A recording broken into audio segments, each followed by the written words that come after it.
Hello students, now we have to start our chapter that is what is democracy and why democracy। तो हम देख रहे हैं why democracy। हमने इसके arguments against democracy ऑलरेडी कर लिए कि क्या क्या डेमोक्रेसी में कमियां होती हैं, क्यों डेमोक्रेसी अच्छी नहीं है। अब हम देख रहे हैं कि डेमोक्रेसी क्यों अच्छी है, यानी कि arguments for democracy। Okay, arguments for democracy. इसमें भी हमने एक आर्ग्यूमेंट तो ऑलरेडी देख ही लिया है, क्या? That is democracy is better form of government. Why? Because it is an accountable form of government, है ना, आंसरेबल है, जिसका हमने एक एग्जाम्पल भी लिया था चाइना से कनेक्ट करता हुआ। It's about one of the food shortage, ठीक है, जिसकी वजह से वहां 3 करोड़ लोग मारे गए। तो क्योंकि चाइना की गवर्नमेंट अकाउंटेबल नहीं थी तो वहां पर उन्हें कोई चिंता ही नहीं थी, ठीक है। और वहीं दूसरी तरफ कोई भी कंट्री जो कि डेमोक्रेटिक होगी वहां पर कभी भी ऐसा डिजास्टर नहीं हो सकता, क्योंकि डेमोक्रेटिक कंट्री क्या होती है? अकाउंटेबल होती है। अकाउंटेबल का मीनिंग मतलब आंसरेबल, ठीक है, उसे जवाब देना पड़ता है।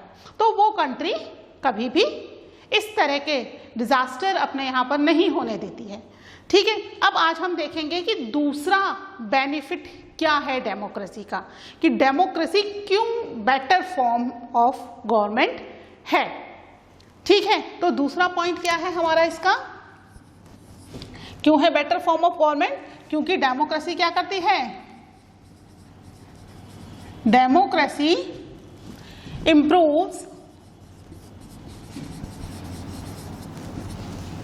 the quality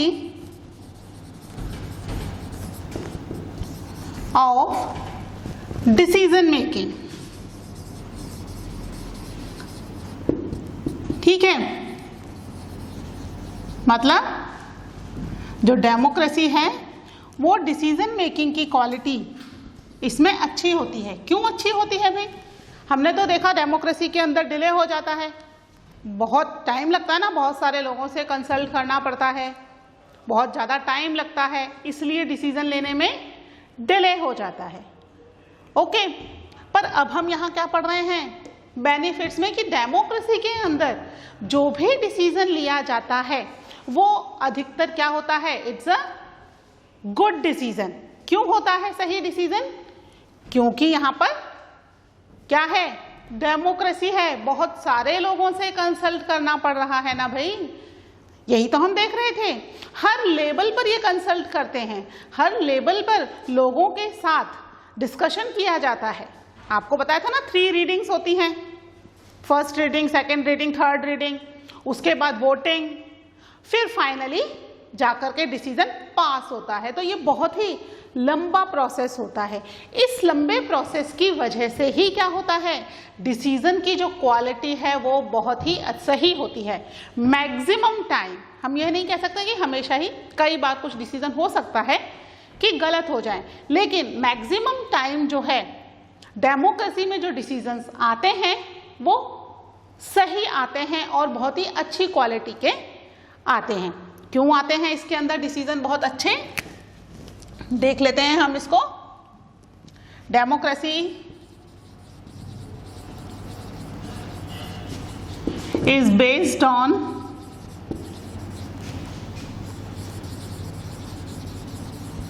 consultation and discussion, ठीक है। बार बार कंसल्ट किया जा रहा है और बार बार डिस्कशन किया जा रहा है, जिसकी वजह से डिसीजन मेकिंग सही हो रही है। इसके अलावा नेक्स्ट क्या होगा? When a number of people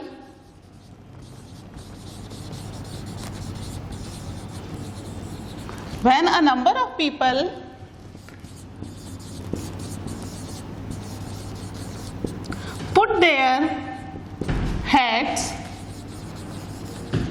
together,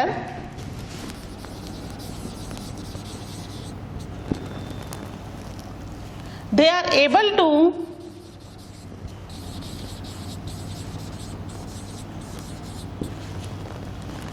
point out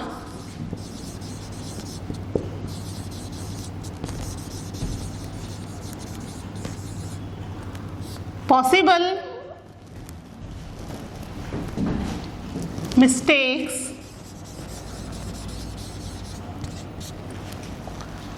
in any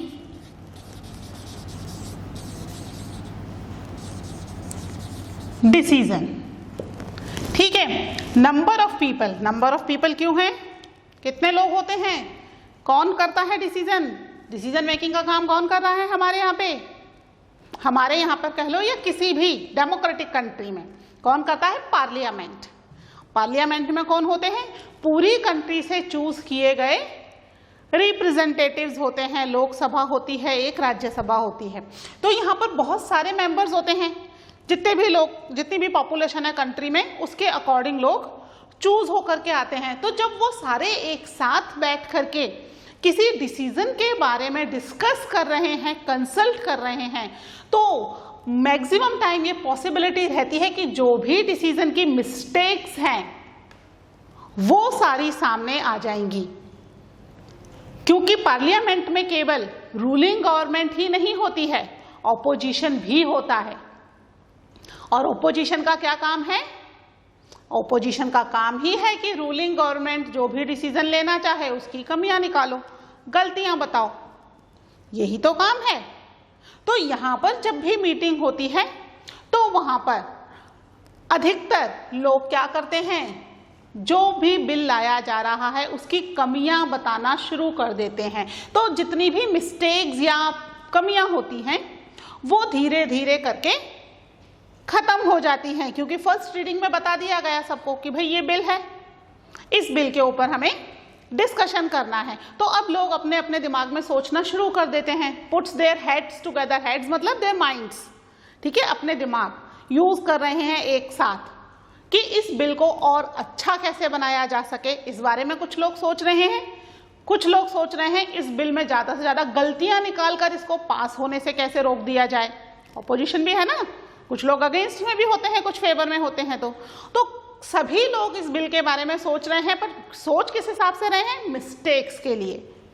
तो फाइनली क्या होता है कि जितनी भी उसकी मिस्टेक्स होती हैं, मैक्सिमम मिस्टेक्स यहां पर खत्म हो जाती हैं, क्योंकि आपस में वो एक दूसरे की गलतियां निकालने का ही काम कर रहे हैं। ठीक है, इसीलिए डिसीजन मेकिंग की क्वालिटी बेटर हो जाती है, अच्छी हो जाती है। ठीक है, अदर फॉर्म ऑफ गवर्नमेंट में क्या होगा, वहां पर तो कोई किसी से पूछता ही नहीं है ना, जो भी रूलर है वो डिसीजन ले लेगा और लोगों के ऊपर एप्लीकेबल है। तो वहां पर डिसीजन मेकिंग समटाइम्स रॉन्ग भी हो सकता है, राइट भी हो सकता है, लेकिन यहां पर पॉसिबिलिटी, डेमोक्रेसी के अंदर पॉसिबिलिटी कि डिसीजन मेकिंग गलत होगा, ऐसी पॉसिबिलिटी कम हो जाती है, रिड्यूस हो जाती है। मैं ये नहीं कह रही हूं कि नहीं होती, कोई गलती ही नहीं होती, ऐसा नहीं है। बहुत सारे लोग एक साथ बैठे हैं फिर भी कई बार गलत डिसीजन ले सकते हैं, लेकिन पॉसिबिलिटी यहां पर क्या हो गई है, कम हो गई है। ठीक है, कि वो कोई भी इररिस्पॉन्सिबल या कोई गलत डिसीजन कंट्री के लिए लेंगे, क्योंकि उस डिसीजन का असर कंट्री के लोगों के साथ साथ जितने भी पॉलिटिकल लीडर्स हैं उनके ऊपर भी तो पड़ेगा। They are also part of the country, और कंट्री में ऐसा तो नहीं है कि इनके लिए रूल अलग होगा और दूसरे लोगों के लिए रूल अलग होगा। हर एक के लिए रूल क्या है, एक जैसा ही है, इक्वल है। ठीक है, जिसकी वजह से जो भी डिसीजन होगा वो सब पर एप्लीकेबल होगा, और अगर डिसीजन सब पर एप्लीकेबल होगा तो वो चाहेंगे कि जो रूल बनाया जा रहा है या लॉ बनाया जा रहा है वो बेस्ट बने, सबसे अच्छा बने, जिसकी वजह से क्या हो गया, यहाँ पर जो रेस्ट डिसीजन है या जो रिस्पॉन्सिबल डिसीजन है उसकी पॉसिबिलिटी रिड्यूस हो गई है। ठीक है, this reduce the chance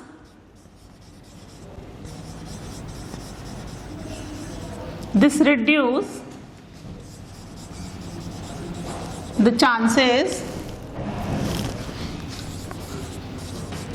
of rash or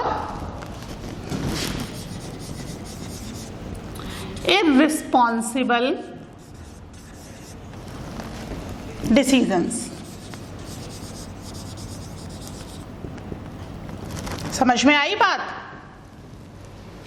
ठीक है, इतनी बात समझ में आ गई। कंसल्टेशन किया जा रहा है, डिस्कशन किया जा रहा है डेमोक्रेसी के अंदर। कितने लोग कर रहे हैं? नंबर ऑफ पीपल, जितने भी लोग पार्लियामेंट में हैं वो सारे के सारे ही क्या कर रहे हैं, इसके ऊपर एक साथ टुगेदर एक साथ विचार कर रहे हैं और कोशिश कर रहे हैं कि यहाँ पर जितनी भी पॉसिबल मिस्टेक्स हैं उन्हें हटा दिया जाए। अगर वो मिस्टेक्स हट जाती हैं तो क्या हो जाएगा कि कोई भी इररिस्पॉन्सिबल या रैश डिसीजन नहीं होगा कंट्री के लिए। जो भी डिसीजन होगा कंट्री के लिए क्या होगा, that is best for the country. ठीक है, क्योंकि डेमोक्रेसी में रूल सबके लिए इक्वल है, किसी के लिए अलग अलग नहीं है। तो our political leaders they also want कि डिसीजन जो भी हो रहा है या जो भी लॉ बन रहा है वो हमेशा क्या बने, एक बेस्ट लॉ या एक परफेक्ट डिसीजन कंट्री के लिए लिया जाए। ठीक है, आप इसको एक बार नोट कर लीजिए। उसके बाद हम देखते हैं next argument for the democracy.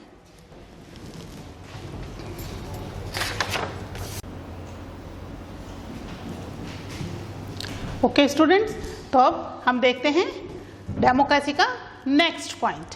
Okay, तो डेमोक्रेसी में क्या हो रहा है कि जितने भी ग्रुप्स हैं, ठीक है, either it is religious group, casteism wise, region wise या लैंग्वेज वाइज, जितने भी ग्रुप्स डेमोक्रेसी में हैं उन्हें कहाँ पर ज़्यादा अच्छे से अकोमोडेट किया जा सकता है। किसी भी कंट्री के अंदर बहुत सारे ग्रुप्स होते हैं, स्पेशली अगर हम इंडिया की बात करें तो इंडिया तो क्या है, इट्स अ डाइवर्स कंट्री। इसमें बहुत सारी डाइवर्सिटी है ना, अलग अलग तरह के लोग यहाँ पर रहते हैं।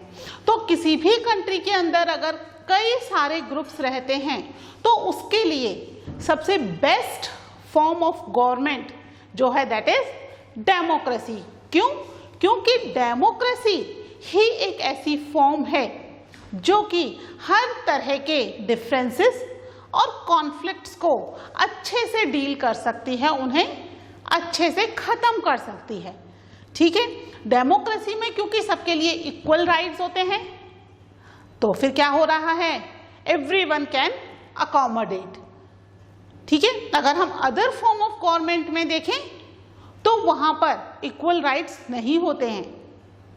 चाहे यहां पर तो क्या है, चाहे प्रेसिडेंट है, प्राइम मिनिस्टर है, कॉमन पीपल है, सबके लिए सेम लॉज है। अदर फॉर्म ऑफ गवर्नमेंट में जो रूलर है उसके लिए कोई लॉज नहीं होते, बाकी लोगों के लिए लॉज होते हैं। ठीक है, तो डेमोक्रेसी में इक्वलिटी है, लिबर्टी है एंड फ्रेटर्निटी। बेसिकली ये तीन पिलर्स हैं डेमोक्रेसी के। ठीक है, एवरीवन इज इक्वल, सभी को लिबर्टी है, एक को जो लिबर्टी है वो लिबर्टी सभी को दी गई है। एंड फ्रेटर्निटी, फ्रेटर्निटी मतलब मिलजुल के रहना, एवरी रिलीजन और every caste, everything is equal.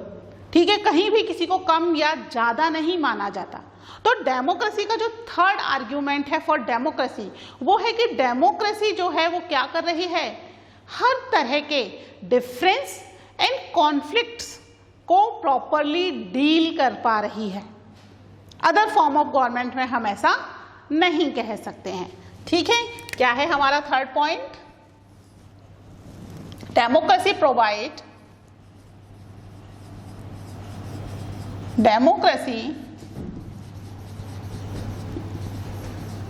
provides a method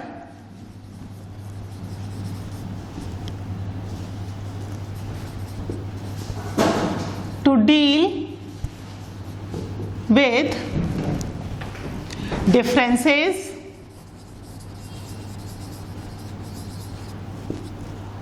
and conflicts। ठीक है, कॉन्फ्लिक्ट्स मतलब किसी भी तरह के मतभेद आपस में। ठीक है, और इंडिया जैसी कंट्री, ये तो कैसी कंट्री है, it's a diversity, various kinds of diversities are there. ठीक है, चाहे हम रीजन के बेस पर करें, कितने सारे रीजन्स हैं, चाहे हम रिलीजन के बेस पर करें, there are lots of religion, Hindu, Muslim, Sikh, ईसाई, पंजाबी, गुजराती, बहुत सारे अलग अलग हैं, बुद्धिज्म, जैनिज्म। चाहे हम लैंग्वेज कंट्री का तो अधिकतर जो कंट्री के हमारे स्टेट हैं, most of the state divided according to the linguistic line, है ना। Rajasthan Rajasthani speaking people, Punjab Punjabi speaking people, Gujarat Gujarati speaking people, है ना। तो लैंग्वेज वाइज डाइवर्सिटी है यहाँ पर, ठीक है। तो बहुत सारी डाइवर्सिटी है इंडिया के अंदर। तो इंडिया के लिए तो सबसे सही फॉर्म ऑफ गवर्नमेंट कौन सी होगी?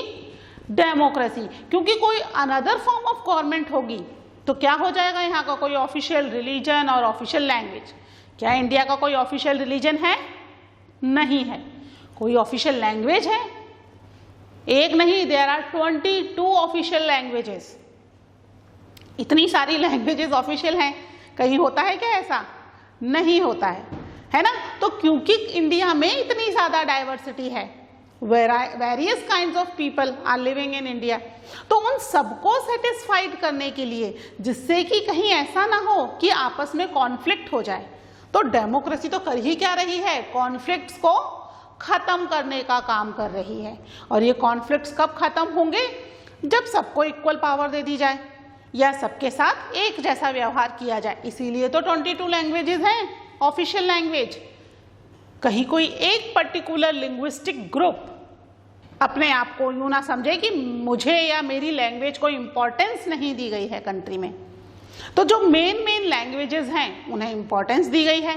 रिलीजन तो हम मान ही नहीं रहे। India is a secular country, यहाँ पर ऑल रिलीजन आर रिस्पेक्टेबल, सब इक्वल हैं, सबकी इक्वल रिस्पेक्ट है, ठीक है। ऐसा सच नहीं कि ये पर्टिकुलर रिलीजन ज़्यादा अच्छा है या वो रिलीजन ज़्यादा अच्छा होगा। हर रिलीजन अच्छा है, हर रिलीजन के लिए इक्वल फ्रीडम है, ठीक है। रथ यात्राएं निकलती हैं, मुहर्रम भी निकलती है, फ्रीडम है। हर रिलीजन को अपना जिस भी तरीके से वो चाहे अपने आप को इंडिया के अंदर शो कर सकता है, ठीक है। तो इंडिया जैसी कंट्री जहां पर इतनी ज्यादा डाइवर्सिटी है, वहां पर तो डेमोक्रेसी सबसे बेस्ट फॉर्म ऑफ गवर्नमेंट है, क्योंकि यहां ये क्या करेगी? हर ग्रुप के डिफरेंसेस को खत्म करेगी। अदरवाइज क्या होगा? एक पर्टिकुलर ग्रुप क्या चाहेगा कि भाई मेरे को ज्यादा राइट्स मिले। हर ग्रुप यही चाहेगा कि दूसरे ग्रुप को मैं डोमिनेट कर सकूं और मेरे पास ज्यादा राइट्स हों। लेकिन डेमोक्रेसी में सच ऐसा होता ही नहीं है। क्या होता है डेमोक्रेसी में? Everyone is equal.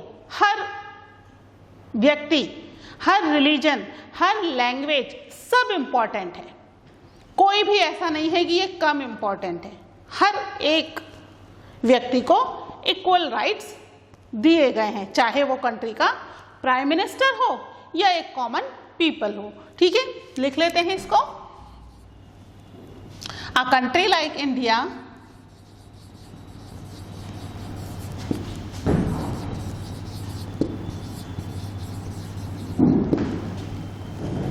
has an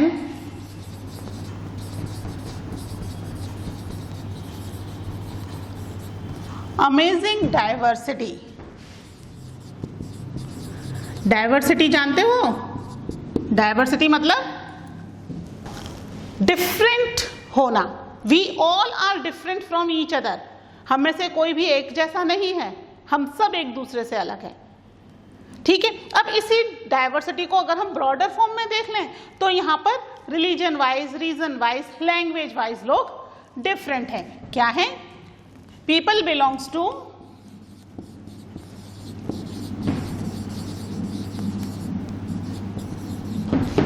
different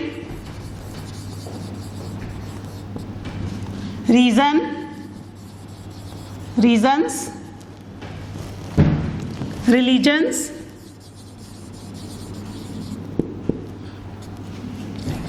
caste and languages, ठीक है। This is basically diversity. समझ में आया? तो इंडिया जैसी कंट्री के लिए तो डेमोक्रेसी ही सबसे अच्छी है, क्योंकि we have a amazing diversity.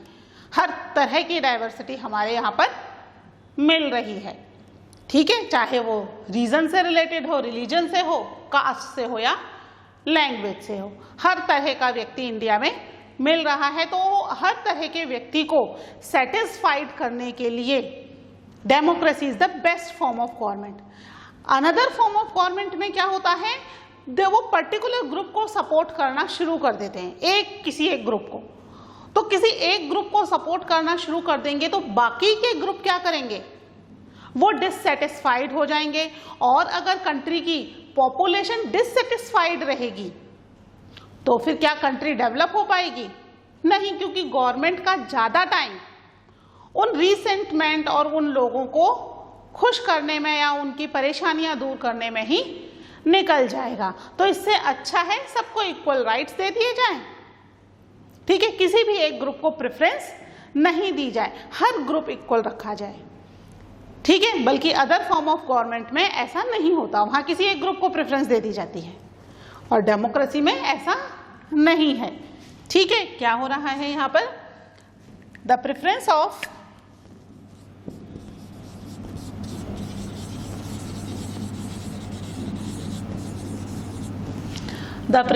one group can clash with those of another group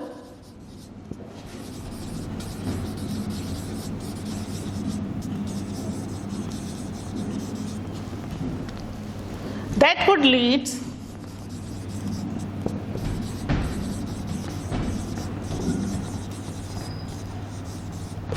leads to resentment and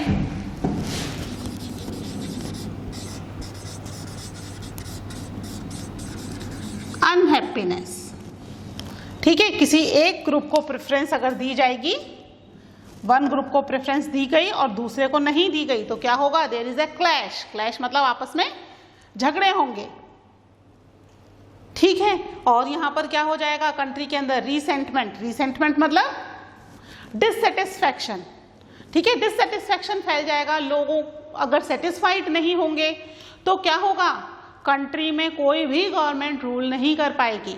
government को प्रॉपरली रूल करने के लिए क्या चीज जरूरी है कि कंट्री के लोग सेटिस्फाइड हों और हैप्पी हों।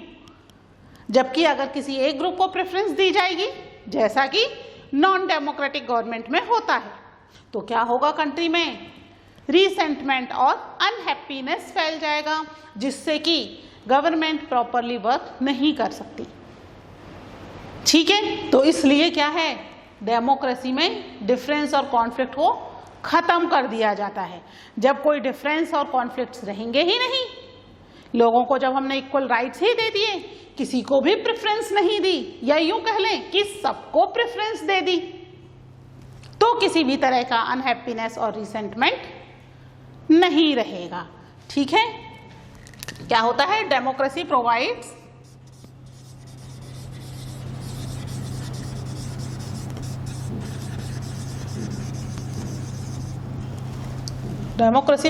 the only peaceful solution, ठीक है, peaceful solutions to this problem।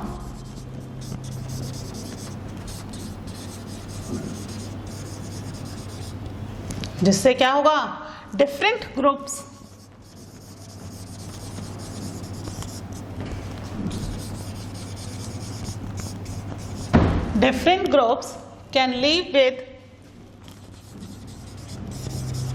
can live with one another